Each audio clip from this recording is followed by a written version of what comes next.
Hey guys, just wanted to let you know that this episode delves into a very difficult topic, including content that might otherwise be uncomfortable, offensive, and maybe even triggering. As such, I've marked this episode as explicit, so I figure that's a fair warning. If you choose to listen to this episode, I hope you find it insightful and at least marginally enjoyable. Anyways, there you go. Hi, my name's Melvin, and I'm so busy nowadays.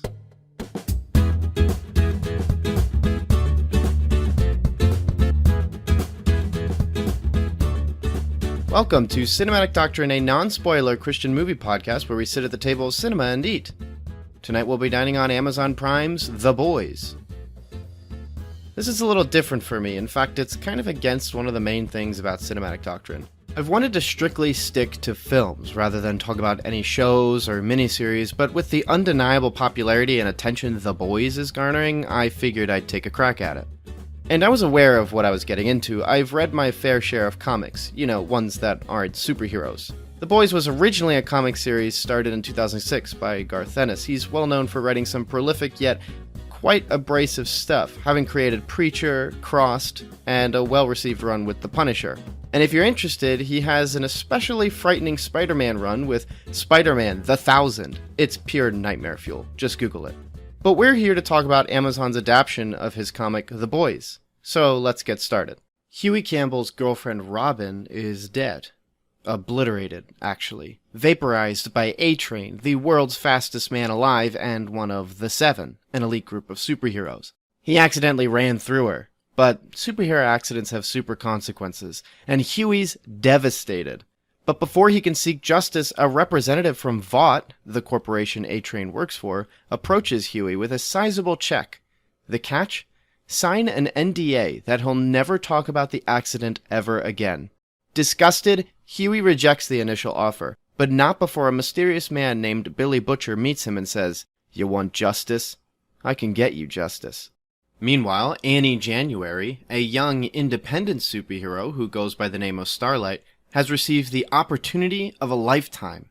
She's won a seat in the Seven, and begins the induction process to join the greatest superheroes the world has ever seen.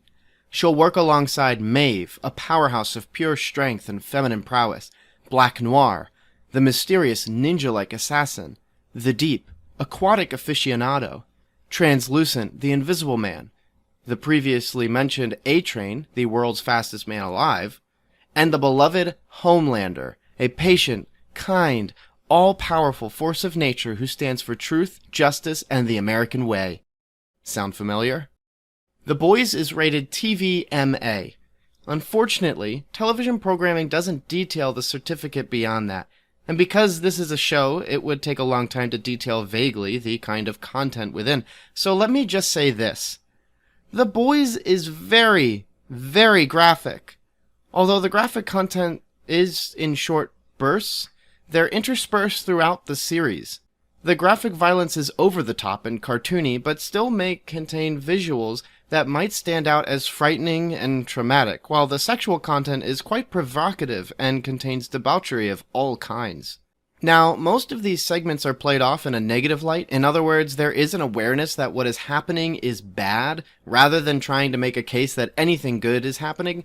Case in point, the scene in which Robin is obliterated is highly graphic, but treated respectfully, as it's supposed to be a bad thing. Other moments, sexual ones, are also respected as bad, although it's unfortunate that this is executed with actual nude actors, since that's always 100% a mistake. Now, there are some scenes that play these moments as comedic, and while the violence can get away with that sometimes, the comedic sexual stuff is about the most offensive the show gets. And while this has little to do with the sex or violence, there's an episode that targets organized religion, Christianity in particular. I've learned that this episode was most bothersome to some people, and that wasn't even coming from exclusively Christians.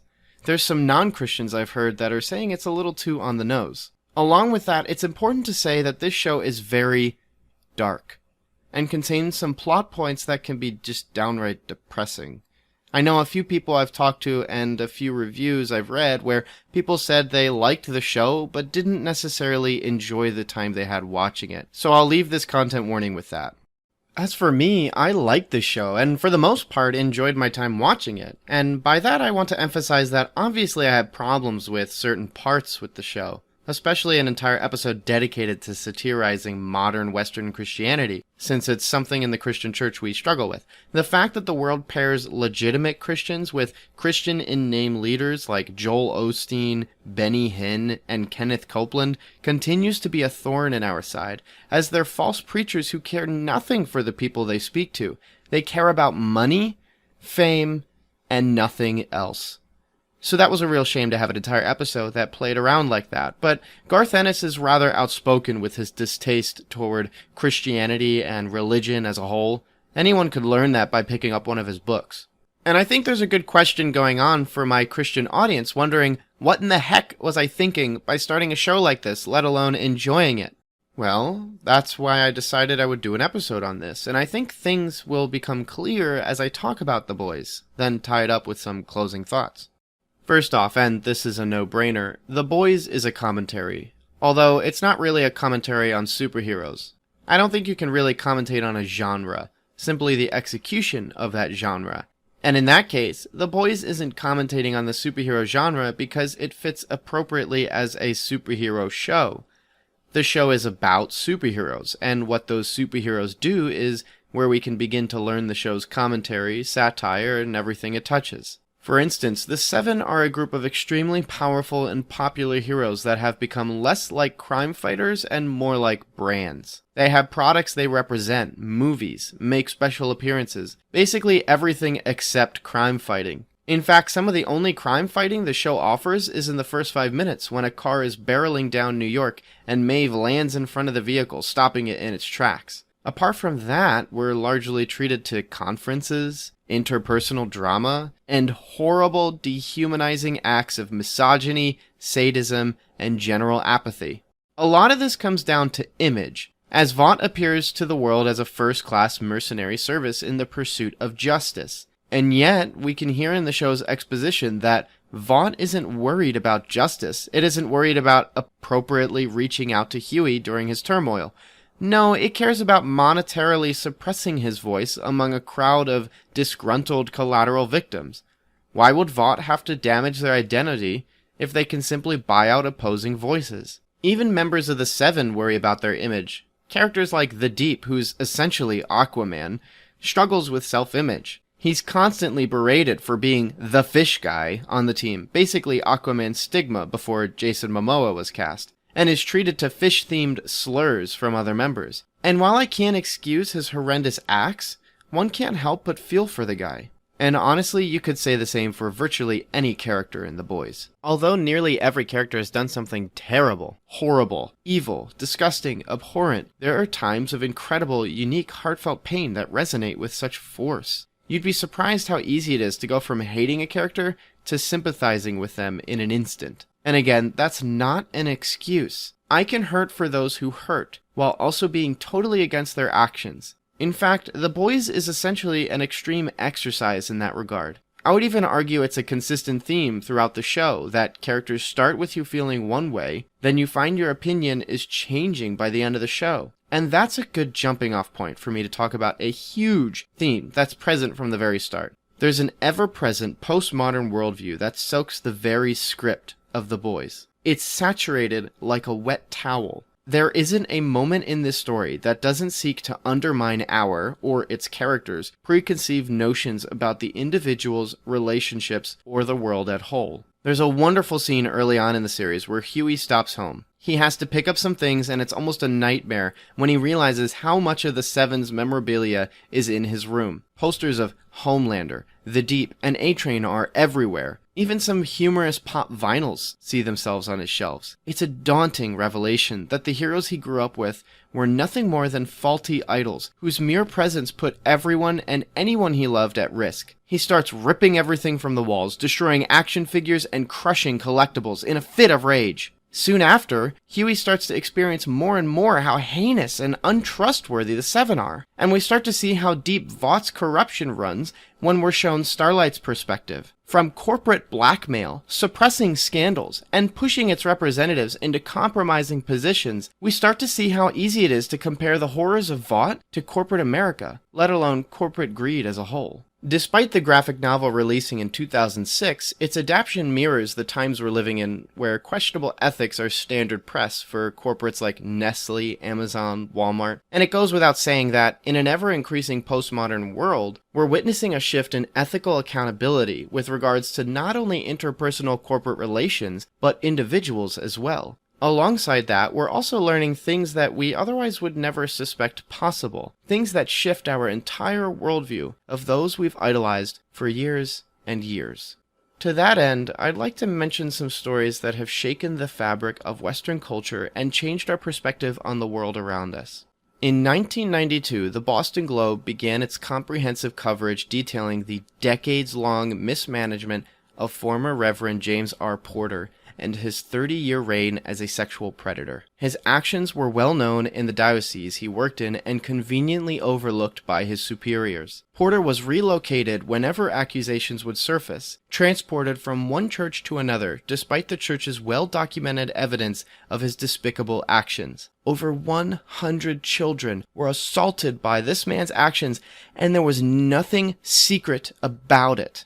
In 2002, the Boston Globe seems stuck in a time loop as they began extensive coverage of another reverend named John J. Gahagan, a man who, yet again, for 30 years, was sexually assaulting over 100 children. Similar to Porter, Gahagan's horrific tenure spanned 1960 onward, and in one particular case, amidst a criminal act of negligence, the church sought to suppress the words of Marietta Dusard, a mother of a daughter and 3 sons, as well as caretaker for her niece's 4 other boys, in which she sought justice for the abuse of her children at the hands of Gahagan. In response, the church said they were bigger than she was, and she wouldn't be believed, and they probably couldn't afford legal counsel. Following this, the church quietly relocated Gahagan to another church where he continued his heinous acts. Apart from bully tactics to restrict individuals from talking, payments would be issued to ensure silence among parties that suffered by the hands of Gahagan.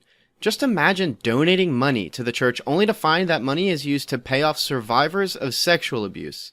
Come August 14, 2018, the New York Times released an article directing attention to a massive 1,300-page grand jury investigation into 6 of the 8 dioceses of Pennsylvania. In it contains stories incriminating upwards of 300 individual priests of child sexual assault, and it confirmed 1,000-plus abuse cases, a number that fails to capture even the unspoken truths hidden behind fear and shame. The Catholic worldview and subsequent trust in their God, organized religion, and the mere concept of a higher being is shaken, beaten, and torn apart by lies, secrecy, and scandal year after year, as 70 years worth of corporate misconduct is revealed to the eyes of the public. Now, as some of you may notice from previous episodes of Cinematic Doctrine, as well as the About section of my website, I'm not Catholic. I'm Protestant. Because of this, I feel I need to be clear about something. I'm not using The Boys to record a hit piece on the Catholic Church. In fact, the Protestant Church has this problem as well. Recorded by blogs like WatchKeep, Spiritual Sounding Board, and the Wartburg Watch, you can read about countless men and women who have been sexually assaulted by Protestant church officials, or scandals where Protestant churches cover up sexual abuse within its membership. There has even been a comprehensive 6-part investigative piece published by the Houston Chronicle detailing upwards of 700 abuse cases in Southern Baptist circles. In one case, a woman was sexually assaulted in 1997 by a teacher at her private school. The man who assaulted her, John Longaker, had served a prison sentence in 1998 and has since been released. Where is he now? Serving as a pastor in a church in Vermont. Following this, when approached by Darlene Parsons, author for the Wartburg Watch, Longaker said he was innocent. He had only pleaded guilty at the advice of his lawyer, who confidently asserted he could get probation. Following this, he claimed that the woman was simply trying to get revenge and that the Apostle Paul was forgiven and went on to become a church leader. Therefore, he believes he is justified in his vocation.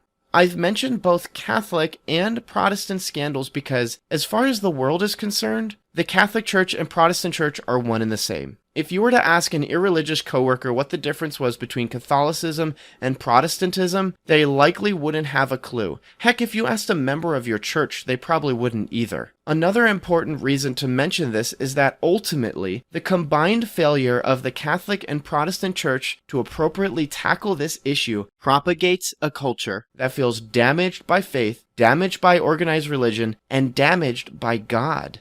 From a 1993 article comprised by Linda Machin for the Boston Globe, one in which it covers Porter's heinous acts, she writes that most survivors shared a profound sense of spiritual restlessness, a lack of inner peace that most reported a loss of faith in the Catholic Church. Following this, she reports on a qualitative difference between sexual abuse from within the church to sexual abuse without it. In it, she states that as children, they had been betrayed by the ultimate figure of trust, a priest who was a stand-in for God. These children's agony could only be described as existential, and that it was too much to bear. If God would betray you, who do you turn to? Our age is one in which everything we believe in has been stripped down to its leprous skin. We're constantly hearing about tragedy happening behind the scenes, covered up by corporate image and individual pride. Although it's a little tangential, I can't help but mention Harvey Weinstein. I mean, goodness, people knew about his actions for years. Seth MacFarlane even made a joke about it during the 2013 Oscars, that the 5 nominees for Best Actress no longer had to pretend to be attracted to Harvey Weinstein. Or perhaps more plainly, it's appropriate to say that our trust is simply being bombarded from every direction. 2015 saw a horrid case in which Brock Turner sexually assaulted a woman passed out behind a dumpster, and yet justice was served half-baked when he was given a 6 months jail time, only served 3, all because the judge felt a prison sentence would have a severe impact on him. It's episodes like this where I wish I had an After Dark section so I could let loose with some intense language and furious rage. I mean, my goodness! Every passing day we are learning that truth, justice, and the American way is a sham. A mask, a false image before a horrible reality. A disgusting world that is filled to the brim with rampant sin. Nobody believes in truth because the truth they've trusted in has burnt them. Nobody believes in justice because it's biased and incomplete. Nobody believes in the American way because it's not a dream, but a nightmare. And The Boys knows this. It knows that the heroes we look up to are not only faulty, but, on occasion, evil. That the ideals we strive for are rife with exploitation. That the products we purchase consume us. That justice is impossible on this earth, and that, even when we take it into our own hands, it's worthless. The big question is, do we know this? Do we have any idea how much damage Porter, Gagan, and Longaker, and countless other church officials have caused to our culture's view on God? Can we even comprehend the faithlessness that injustice breeds when a young man is sentenced to 6 months, serves 3, for the sexual assault of a woman of which his father calls 20 minutes of action? Do we have any idea what it's like to grow up with aspirations, dreams of success and security, only to be told by Harvey Weinstein that you won't be able to make it in this business unless you make it with me? If not, we better start learning. It only takes a short study to understand why a show like The Boys can become a breakout hit for Amazon. Why so many people connect with the injustice Huey experiences at the hand of a company more concerned with its image than its collateral damage. Why so many people stand with Starlight as she fights for honesty and her ideals despite facing opposition from every direction. Why so many people relate to Butcher's incessant need for personal justice in a world that seems devoid of it. Why people love to hate Homelander and the Seven while simultaneously sympathizing with their drama, as even the evilest members seem to struggle greatly with the pain of the world. Of course, Black Noir is great. He's pure. Nothing's wrong with him. I guess what I mean to say is, The Boys is so in tune with the Western world as it is now. Nobody trusts anyone. There's no faith in the justice system, and any dream or ideal is simply a layover from adolescence. But that's not true. Truth is out there because God has made it clear in Scripture. Justice is active because God is active. And our ideal in becoming like Christ is a process happening every day. I want to call back to some of those blogs I was talking about. Women like Darlene Parsons, who created Wartburg Watch, and Julianne Smith, who started Spiritual Sounding Board, are creating a platform for survivors of sexual assault where they can share their story and seek justice for the abuse they've endured at the hands of Protestant church officials. Their ventures have been effective, helpful, and are combating a systematic issue. And they don't have to be the only ones.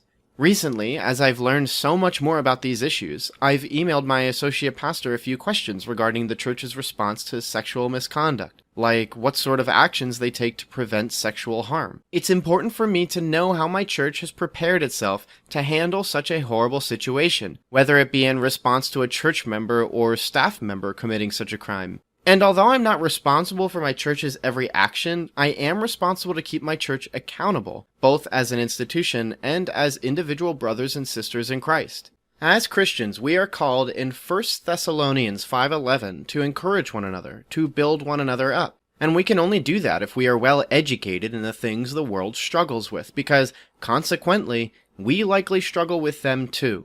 Right now, the Western world has no faith, not just in God, but in anything. And as we target prominent issues, we begin to mend not only the relationship among one another, we encourage the mending of a relationship with God. That can be intimidating, but let me encourage you to start with one issue.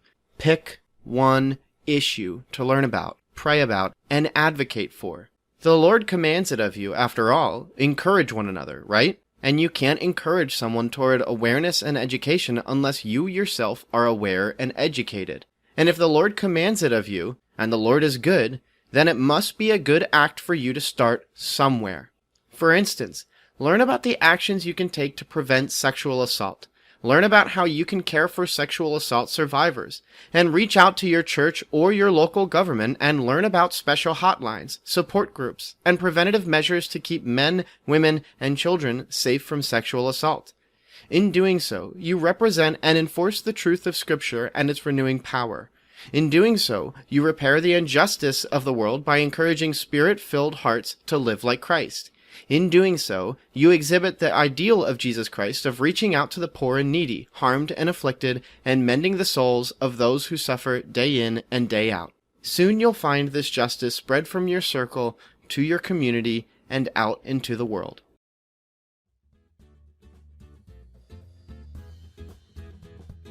And with that, thank you so much for listening to this episode of Cinematic Doctrine. If you've seen The Boys, what did you think of it? Were you surprised at how funny the show can get sometimes, or did you find the content way too offensive to your liking? If you're listening on Cinematic Doctrine's website, let me know in the comments, or shoot me an email to cinematicdoctrine@gmail.com. By the way, I made a guest appearance on Shattercast, a Christian YouTube roundtable discussion about various geek culture topics, where we talked about Spider-Man Far From Home. Check that out for some interesting and insightful thoughts. If you'd like to support the show, jump on over to Cinematic Doctrine's Facebook page and be sure to follow for updates on episodes, movie news, and my usual shenanigans. You can also support the show by leaving a review for Cinematic Doctrine on your respective podcast app. All this will be available in the show notes. Until next time, stay cool.